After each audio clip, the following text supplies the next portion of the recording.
Salut à tous, vous êtes nombreux à vous poser la question encore et encore, comment placer son élastique marqueur au niveau des cannes par rapport à l'amorçage.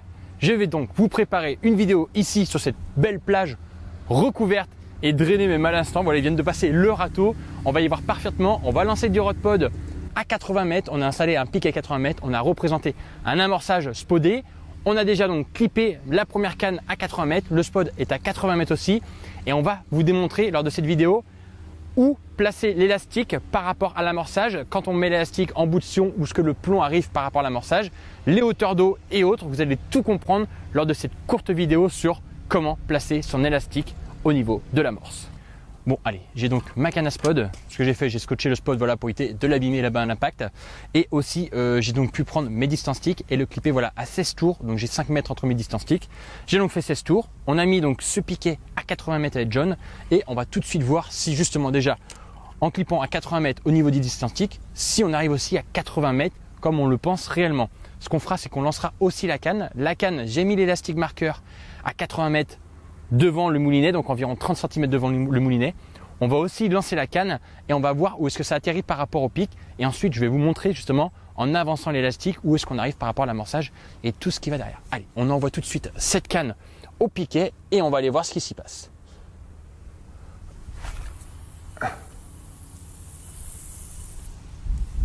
Bon, j'y suis pas allé. Attends. Allez, c'est parti. On envoie donc ce spod à 80 mètres. On va essayer de bien viser le piquet.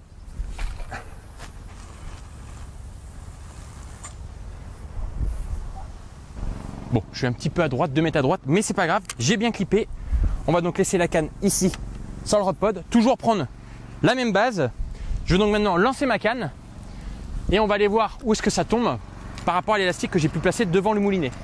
Très souvent, ce qui est fait, c'est que quand on vous dit de pêcher dans l'amorçage, vous mettez l'élastique ici et vous le laissez là. On va voir si c'est une erreur ou non. Je vais donc envoyer ma canne au niveau du piquet.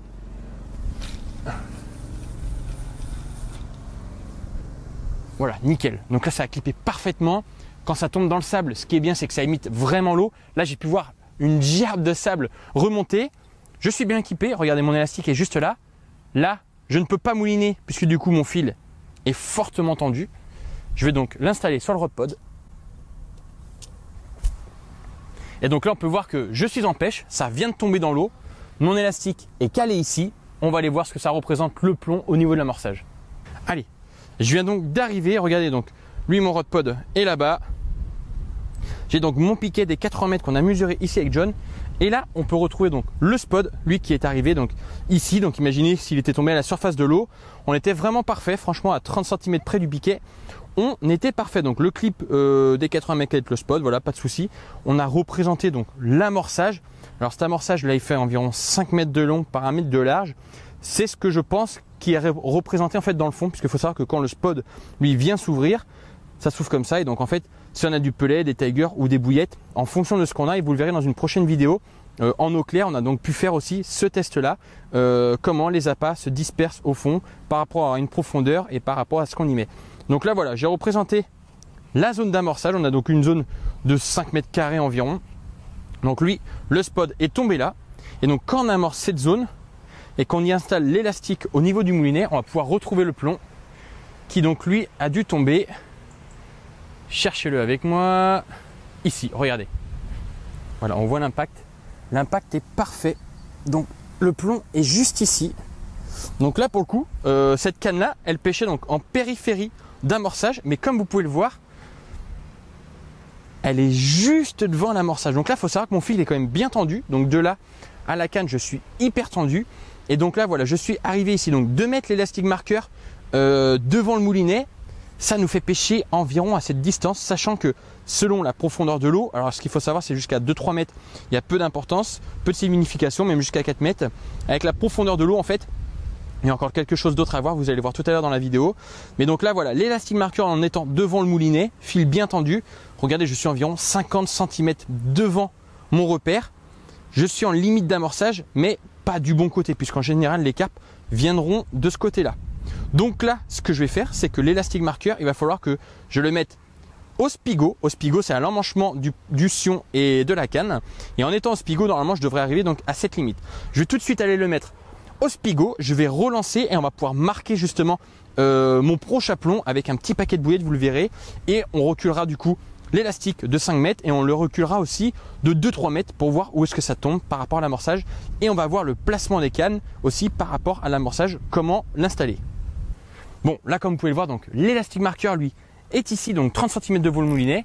Et quand j'ai pu clipper ma canne, voilà, sans mou et autres, on se retrouve une nichette devant l'amorçage. Donc ce que je vais faire, moi ce que j'aime bien, voilà, c'est de pêcher avec l'élastique en général entre les deux premiers anneaux. Donc là, je vais donc mettre mon élastique voilà, au deuxième anneau, et ce qui fait que je devrais pêcher normalement en plein amorçage. Donc l'élastique, je le place au deuxième anneau. Je viens clipper ma canne et je vais tout de suite relancer, bien sûr, tout en mettant l'élastique en bas de la bobine pour pas être gêné lors du lancer.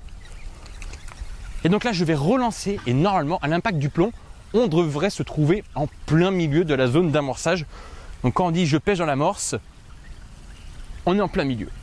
Allez, ce qui est bien, c'est qu'il y a un petit peu de vent en plus, donc ça va me permettre d'avoir un peu de bannière aussi. Donc je vais essayer de la contrer. Donc là, c'est parti. Je relance donc avec l'élastique au Spigo. Voilà, on n'est pas trop mal. Oh, magnifique, voilà. Là, ça a parfaitement bien clippé. Je suis toujours dans la zone de tout à l'heure. Je suis fil tendu, donc là, si j'étais en pêche, j'aurais plus qu'à poser donc ma canne à pêche. À savoir aussi qu'un vrai clip, c'est vraiment un fil tendu. C'est-à-dire que si vous lancez, que vous pensez avoir clippé, mais que vous commencez à mouliner, c'est que vous n'êtes pas clippé correctement là où vous le vouliez. On va tout de suite aller voir le plomb là-bas. Où est-ce qu'il est tombé? Je pense qu'il est tombé limite d'amorçage ou dans l'amorçage. On va aller voir ça et puis ensuite, on reculera l'élastique pour vous montrer un peu les impacts que ça peut donner. Donc là, par rapport à la marque que j'ai fait au sol, mon élastique est environ 1,50 m devant. Donc je devrais me retrouver quelque chose près, peut-être 1 mètre derrière le piquet, 1,50 m. On va tout de suite aller voir. Allez, mon élastique, voilà, je vois tout de suite l'impact. Donc on est ici. Donc voilà, j'ai donc mis l'élastique là-bas. Donc là, je suis très tendu. J'ai donc mis l'élastique un bon mètre, 1,50 m donc devant ma marque. Et donc là, si je venais donc à mettre mon petit repère visuel ici de bouillette, je me retrouve environ, voilà, 1,20 m derrière mon piquet. Donc là, sachant que je l'ai fait en pointe.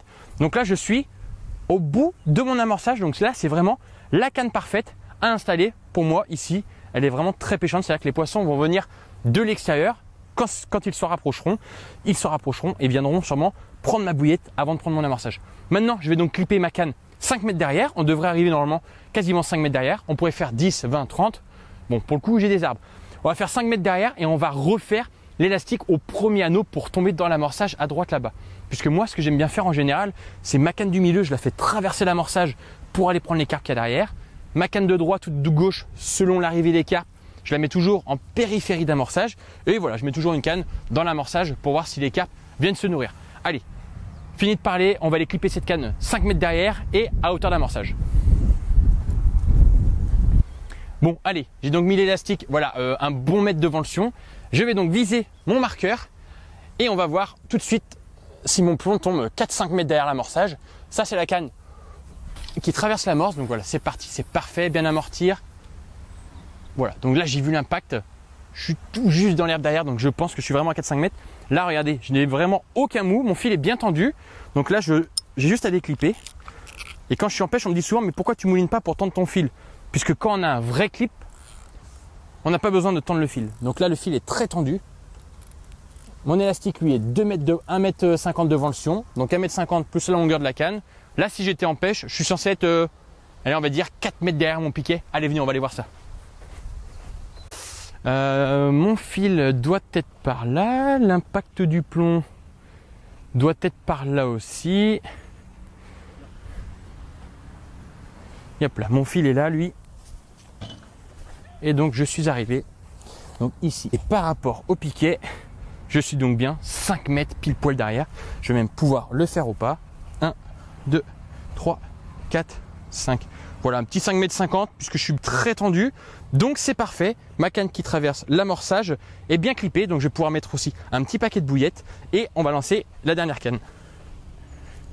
Bon, allez, je viens donc d'arriver. Mon plomb, eh bien, il est tombé, regardez, juste ici, donc en périphérie donc d'amorçage. Et je suis voilà quasiment à hauteur du piquet, donc parfait. Donc là mon élastique lui au premier anneau, je vais donc mettre un sachet de bouillette. Et voilà, j'ai donc représenté mon amorçage. Maintenant je vais tout de suite vous expliquer mes intentions pour pêcher ici sur cette plage de sable.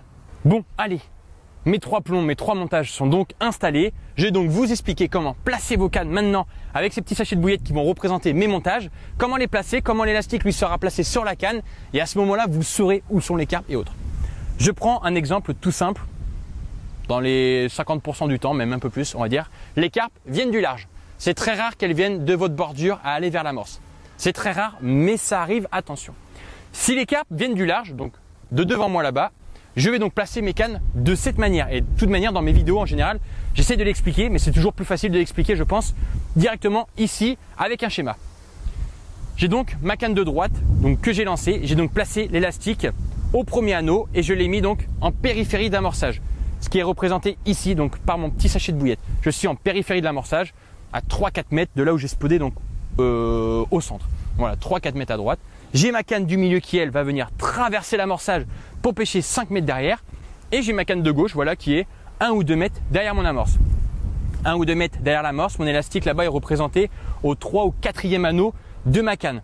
Là, celui-là, c'est représenté au 1er, 2e anneau de ma canne. Et le 5 mètres, l'élastique est environ 2 mètres devant mon sion. Donc j'ai ma canne, plus au dernier sion, je compte 2 mètres devant, ça représente environ 5 mètres. On dit une longueur de canne, plus 2 mètres, ça fait 3 plus 2, ça fait 5 mètres.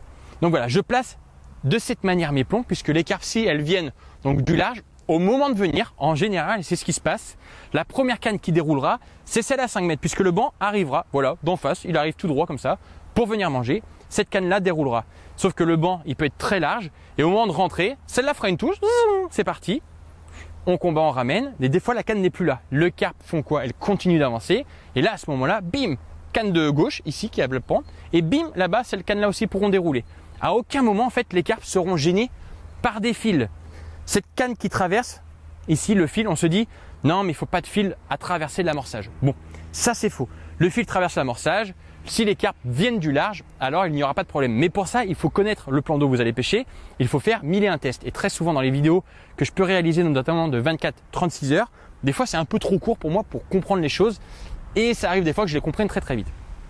Si les carpes arrivent à droite de votre amorçage, donc c'est-à-dire si vous êtes sur un plan d'eau et que l'ouverture ou une réserve est sur votre droite, alors les carpes viendront sûrement de ce côté-là. Et dans ce cas-là, on ne place pas du tout les cannes comme j'ai pu les placer là, puisque du coup, cette canne du milieu viendra à couper la pêche de cette canne de gauche. Je vous montre l'escalier qu'il va falloir représenter. Ce paquet de bouillettes est très bien représenté. Extérieur d'amorçage, à la limite d'amorçage. Ce paquet de bouillettes qui est derrière, je vais donc décider à le mettre 1 ou 2 mètres derrière l'amorçage, juste ici. Et ce troisième paquet, qui représente ma canne de gauche sur le repod, je le mets 4-5 mètres derrière. Donc ça représente un escalier qui ouvre sur la pêche ici. C'est-à-dire que si le banc de carpe arrive comme ça, à aucun moment elles vont toucher les fils et vont avoir peur. Elles vont rentrer sur l'amorçage, elles prendront sûrement cette canne-là en première, peut-être celle-là en première, ou même peut-être celle-là là-bas. Si la canne de gauche déroule alors que la pêche se fait ici, c'est-à-dire que si le tas de carpe est là et que la canne de gauche déroule, alors il se peut que nos cannes soient mal placées. C'est-à-dire que les carpes en fait prennent peur de l'amorce, souvent dans des pressions de pêche. Ce qu'on va faire, cette canne de droite, on va la laisser, toujours laisser, lorsque vous avez 3 cannes, une canne dans l'amorçage en périphérie, pour savoir à quel moment les carpes vont rentrer manger. Ce que je vais faire, si je fais une touche canne de gauche, 5 mètres derrière, je me dis, oula, les carpes ont peur, elles restent en périphérie, ou alors il y a trop de brème, il y a trop de poissons blancs. Voilà, elles vont rester un peu en périphérie pour le moment, elles sont gênées, elles vont pas rentrer. Canne de gauche qui déroule 5 mètres derrière. Ce que je vais faire pour essayer de doubler mes touches, ma canne du milieu, je vais la reculer aussi, à la mettre 4-5 mètres derrière, quand celle de gauche sera à 5-6 pour faire un micro-escalier. Et là, à ce moment-là, les carpes, quand elles seront encore là, on peut faire des doublés de carpes. À partir du moment où la canne, à proximité de l'amorçage, va faire les touches, c'est que les carpes se rapprochent. Et à ce moment-là, on refait avec la canne du milieu une manip, on ramène la canne ici dans l'amorçage.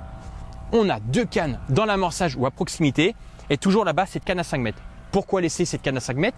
Puisqu'à un moment donné, les carpes vont manger, elles vont en avoir marre, elles vont repartir. Au moment de repartir, alors cette canne peut dérouler. Si cette canne déroule, c'est que les carpes peut-être sont sortis de l'amorçage Et à ce moment-là, qu'est-ce qu'on fait? Et donc là, c'est toujours une question d'heure, de timing et autres. Hop, on recule la canne du milieu.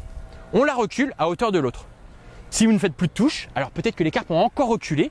Et dans ce cas-là, la canne de gauche qui est ici, on la lance 10 mètres derrière.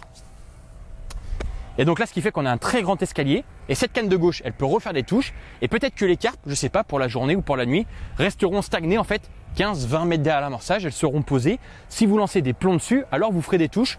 Peut-être qu'elles ont faim ou non, il y a toujours moyen de faire quelques touches. Par contre, voilà, peut-être coup du matin, coup du soir, elles viennent manger. Et à ce moment-là, il faut connaître le plan d'eau. Et à ce moment-là, voilà, on rapproche des cannes dans l'amorçage et on travaille de cette manière. Si les carpes arrivaient de gauche par rapport à votre pêche, alors on fait tout l'inverse de ce que je viens de vous expliquer. C'est-à-dire que ma canne de gauche, je la mets à l'entrée de l'amorçage. La canne du milieu, elle, restera toujours de cette manière. Et la canne de droite, on peut la mettre 5 mètres, 10 mètres derrière. Ce qui fait qu'on aura un escalier, voilà, côté gauche plutôt que côté droit. De cette manière, vous ne pouvez pas louper votre pêche de la carpe. Les élastiques marqueurs, c'est très important. C'est même obligatoire pour faire des touches. Très souvent, on dit, les gars ont les poissons, comment ils font? Alors ils sont trop forts, lui il est trop fort là-bas, il déroule tout le temps. Très souvent, c'est juste une histoire de positionnement de canne. Les appâts, c'est une chose, mais ça ne fait pas tout. Il faut vraiment le savoir. Le positionnement de la canne. L'erreur que j'ai vue ce week-end, et d'ailleurs, d'où cette vidéo, j'espère qu'il se reconnaîtra, je l'ai engueulé. C'est un copain, il me dit, j'ai placé mes cannes. Bon. Et je lui dis, mais tes élastiques sont où? Et il me dit, un peu dans le moulinet. Mais je dis, mais comment ça se fait? Et en fait, il m'explique qu'en fait, quand il clip ses cannes, il les clip à distance dont il veut pêcher. C'est-à-dire que moi là, je me suis fait une ligne à 80 mètres, toujours mettre son élastique marqueur à 80 mètres sur toutes les cannes, c'est obligatoire. Pour pêcher 5 mètres derrière, l'élastique marqueur qui est à 80 mètres au niveau du moulinet, je vais donc le mettre 5 mètres devant mon moulinet, ce qui représente une canne plus environ 2 mètres de fil devant votre sion. Voilà, on voit l'élastique, on clip et quand on va clipper à ce moment-là, on sera 5 mètres.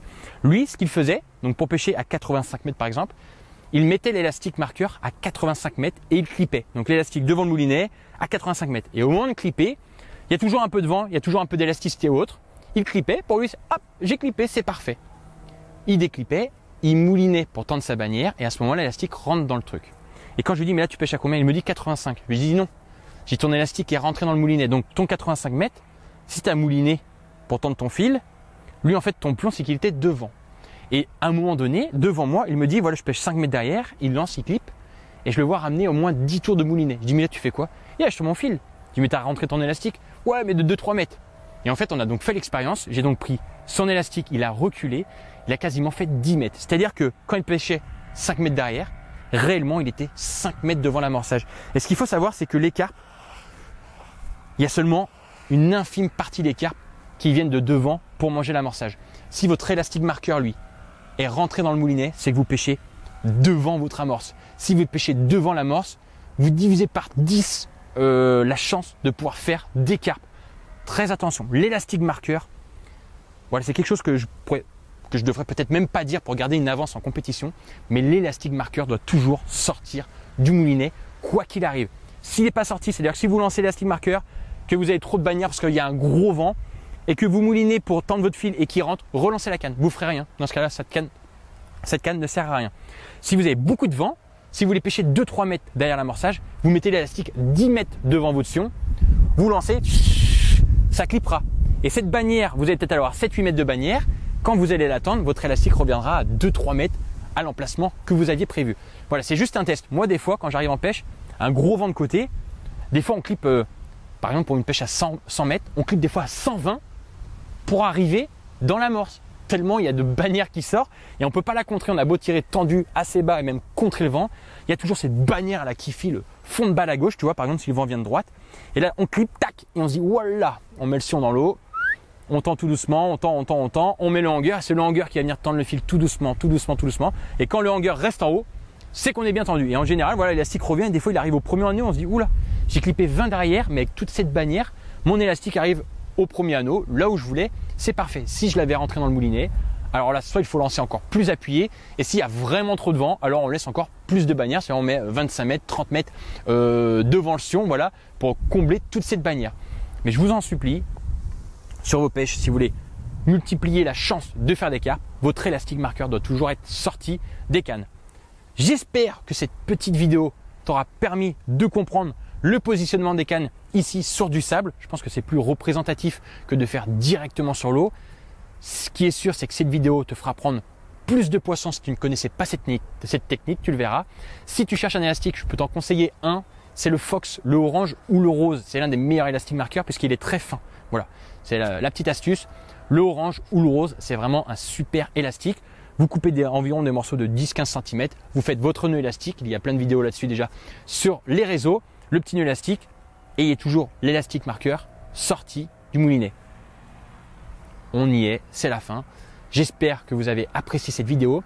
Si cette vidéo t'a aidé, alors n'hésite pas à t'abonner à la chaîne juste ici. Allez voir une autre vidéo juste là. La prochaine vidéo, on sera sous l'eau avec un masque et un tuba. On va spotter différentes particules d'appât de pêche et l'on verra dans 2 ou 3 mètres d'eau comment cela s'étale. Ça permettra encore d'apprendre encore plus de choses. Merci à tous.